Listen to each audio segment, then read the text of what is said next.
Their worlds collided, not with fanfare or fireworks, but with 5 quiet words. "Want to have dinner with us?" What followed wasn't just a meal. It was the start of healing, love, and a family neither thought they deserved. You know what I mean? The wind howled like a restless ghost across the empty park, snow muffling every sound but the cold biting through layers. Caleb Brooks sat stiff on a weathered bench, hands shoved deep into the pockets of his worn leather jacket, cowboy hat dusted with snow. His breath puffed slow clouds into the frozen air.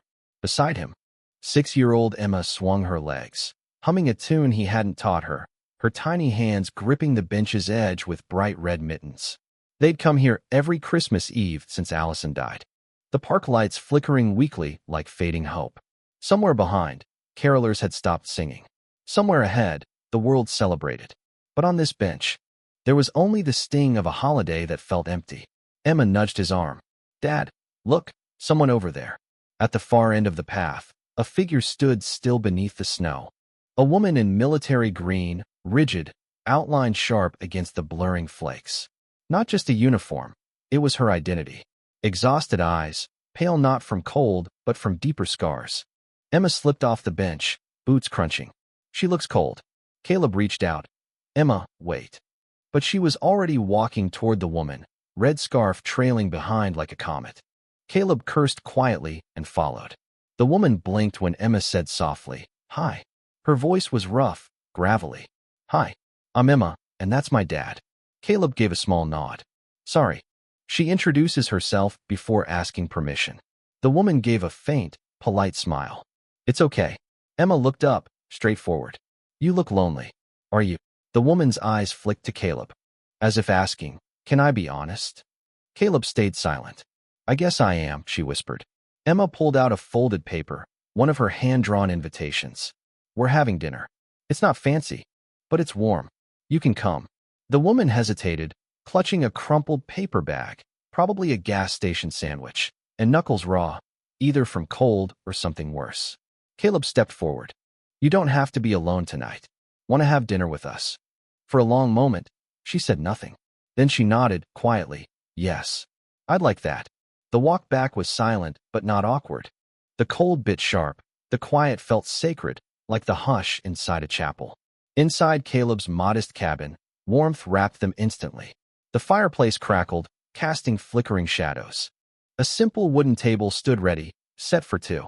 Caleb pulled out a third chair without a word. Emily, her name, stood hesitant in the doorway, boots leaving wet marks on the floor. Caleb offered, "You can take your coat off." She slowly peeled it away, revealing a plain green sweater and a dog tag glinting against her chest. "Emily," she said. "Caleb," he replied. "And this is Emma."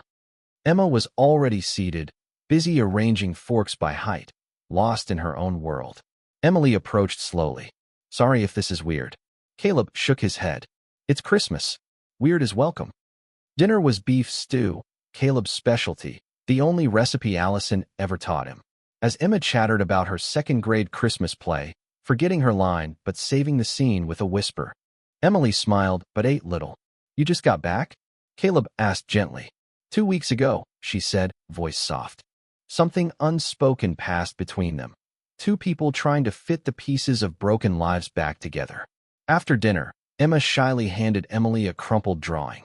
3 stick figures sitting at a table under a crooked star, one with a red scarf, one with a cowboy hat, and one tiny, smiling. Emily's eyes shimmered.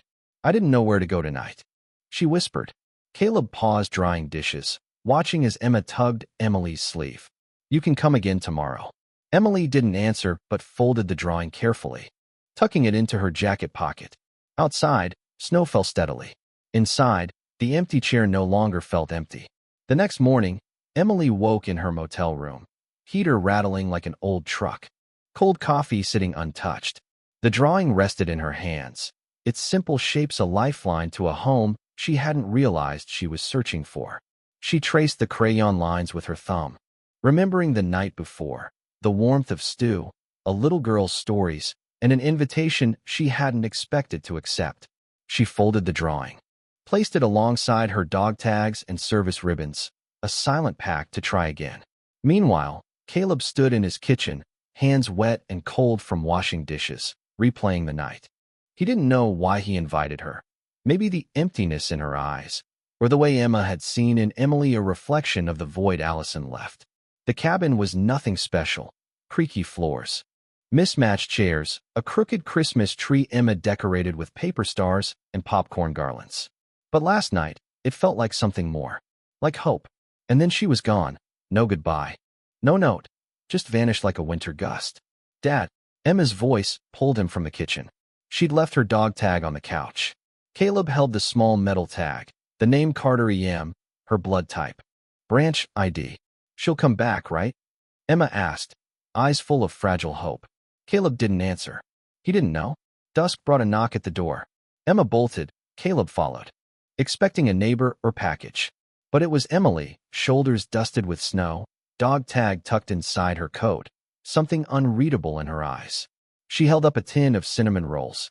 I didn't make them. Gas station bakery. But they smell decent. Caleb stared, then smiled, soft, real. Emily stepped inside, exhaling like she'd held her breath all day. Emma wrapped her arms around her before the coat came off. You came back? Emma asked, muffled by wool and parka. Emily looked down. I wasn't sure I would. You forgot this. Emma handed her the dog tag. Emily clutched it, voice catching. Thank you. Caleb motioned to the fireplace. We've still got leftovers. Emma made hot cocoa with a dangerous amount of marshmallows. Emily laughed softly. That sounds perfect. Later, they sat on the couch, paper cups in hand, watching the fire crackle. Emma slept curled between them, quilt pulled to her chin. Caleb leaned back. You don't talk much about where you've been. Emily's voice was low, steady. Afghanistan. 2 tours. Then humanitarian ops.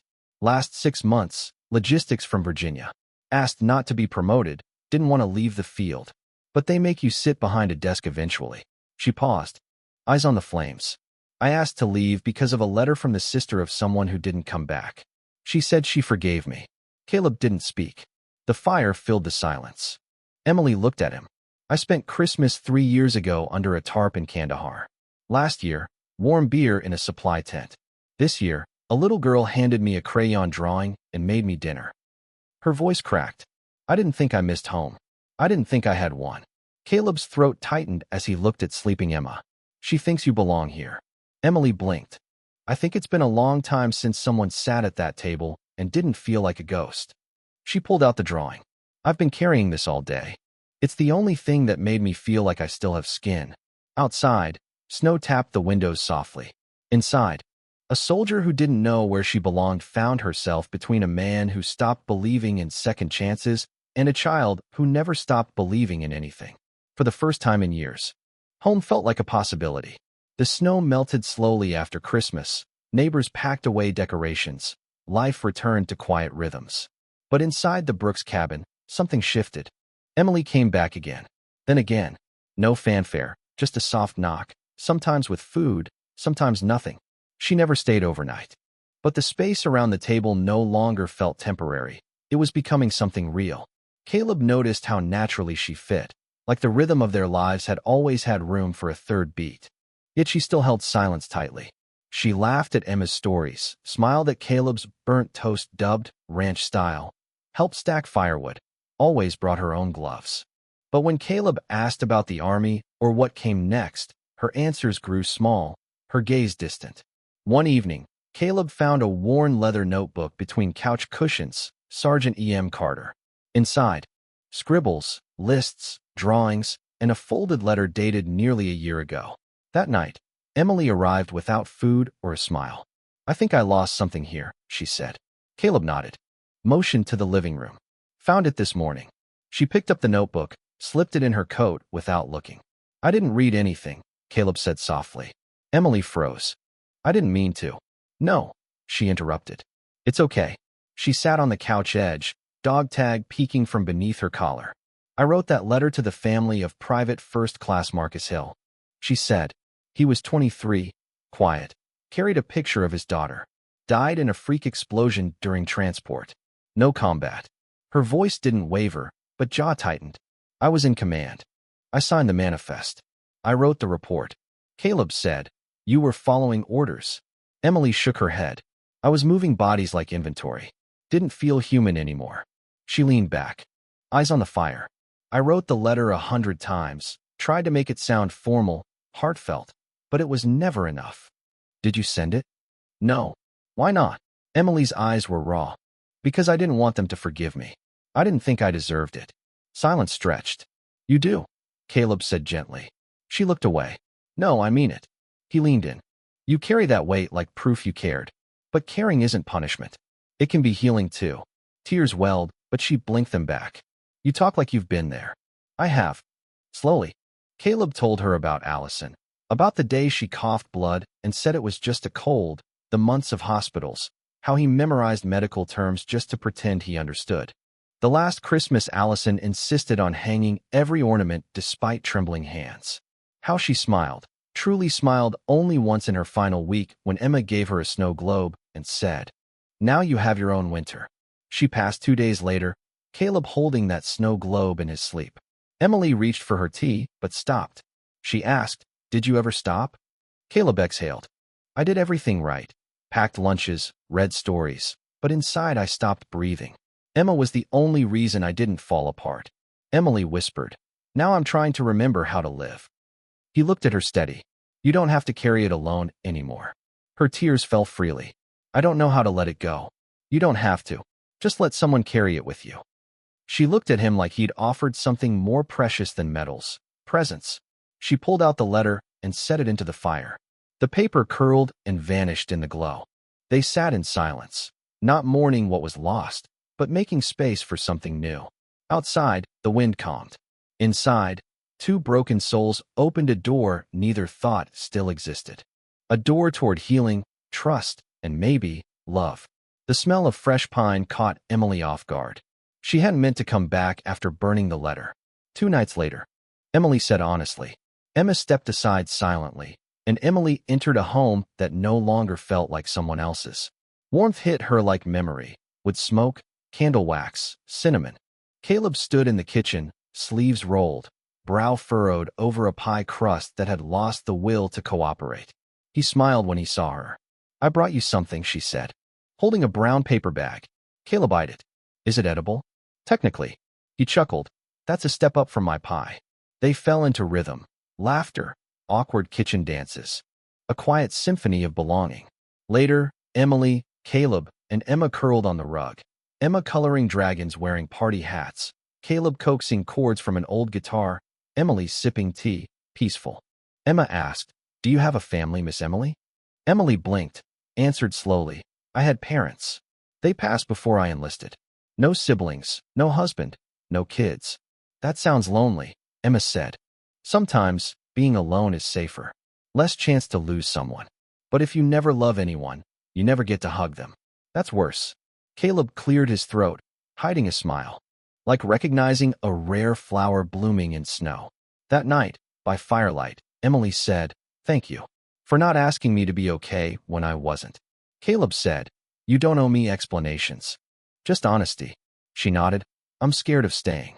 "Yeah," Caleb said. "That was hardest for me too. But it's not betrayal to be happy. It's proof love still works." Emily leaned on him. "You make it sound simple." "It's not. But it's possible." Over time, Emily laughed more, stayed longer, let Emma braid her hair, sketched messy glimpses of a world she was learning to trust. Each time she passed the mantle, she touched the service ribbon, not a weight, but a promise. Outside, snow stopped falling. Inside, a woman built for battle was learning how to rest. And love wasn't a visitor anymore, it was home. But then one Christmas Eve, Emily was gone without a word. Caleb felt the ache of absence, but Emma said, "She'll come back. Sometimes people need to go quiet before they come back louder." And she did. The chair at the table, once empty, was hers, and it always had been. So what do you think? The stories that stay with us the longest are the ones that make us question what home really means. If this story touched your heart, like, share, and subscribe to keep the quiet power of kindness and second chances alive. Until next time, stay kind, stay hopeful, and never underestimate the power of an open heart.